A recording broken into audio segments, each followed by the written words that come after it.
When the 2022 FIFA World Cup began in November, it was the first time that a Middle Eastern country hosted the tournament. Every edition of the World Cup since its inception in 1930 has contributed something to the growth of the game.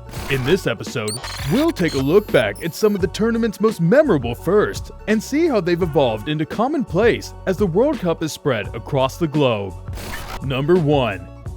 This worldwide phenomenon began in 1930 when FIFA invited all member nations to participate in the tournament without requiring them to meet any qualification standards. It goes without saying that the first World Cup was full of firsts, from France's Lucien Laurent scoring the first goal to Mexico's Manuel Rosas scoring the first penalty, and the United States of America's Burt Pantenod scoring the first hat-trick in the game versus Paraguay. Interestingly enough, the first World Cup was also the first time a host nation won a World Cup, as Uruguay defeated Argentina 4-2 in the finals. The first World Cup offered many innovations, but the greatest was the promise of a competition that could bring people together like no other. Over 92 years later, the world is still as enamored by the World Cup as it was then.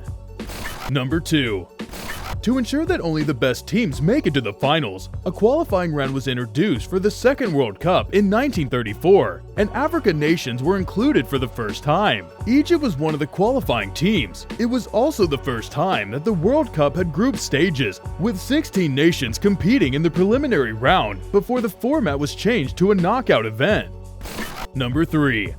The 1954 World Cup was the first to be broadcast globally on television, which was possibly one of the most significant changes in football history. The first couple of World Cups that were broadcast gained little exposure due to the low number of teams participating, as FIFA at the time looked to gain popularity around the world and increase their viewership to take it to the Olympic level, which would take time. Eventually, television combined with football would elevate itself to a stage where the World Cup would become one of the world's most viewed events. Number 4.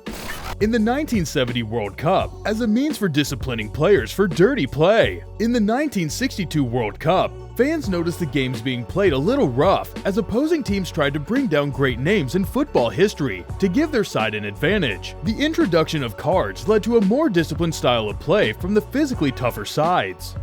Number 5.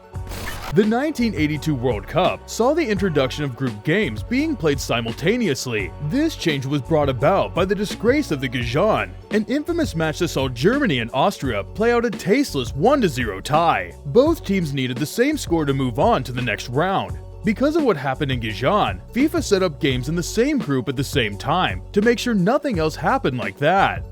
Number 6. The World Cup of Italia 1990 stands as one of the most watched events in television history, garnering an estimated 26.69 billion unique viewers throughout the tournament. This was the first World Cup to be officially recorded and transmitted in HDTV. The huge success of the broadcasting model has also had a lasting impact on the sport, as TV viewership deals and broadcasting rights for teams and leagues across the world have a huge say in the financial weight a club carries. Number 7. The 1994 World Cup saw the introduction of the three-point rule for a win and the no back pass rule, as FIFA looked to increase the attacking side of the game to make the game more interesting to TV viewers. With the introduction of 3 points, a change that has stuck to date, we have also seen an increase in the number of goals that are scored in a World Cup. Number 8. As a result of the controversy surrounding the controversial decision not to count Frank Lampard's goal against Germany at the 2010 World Cup, FIFA instituted goal line technology for the 2014 tournament. This technology was first used when Honduras scored against France. Number 9. During the 2018 FIFA World Cup in Russia, an innovation called the Video Assistant Referee (VAR) was introduced to aid in-game referees in making judgments. With the first ever Middle Eastern host nation, a first ever Winter World Cup, and a first ever World Cup held in the mid-season, this year's tournament promises to be unlike any other. Let's see what more groundbreaking developments the 2022 World Cup brings.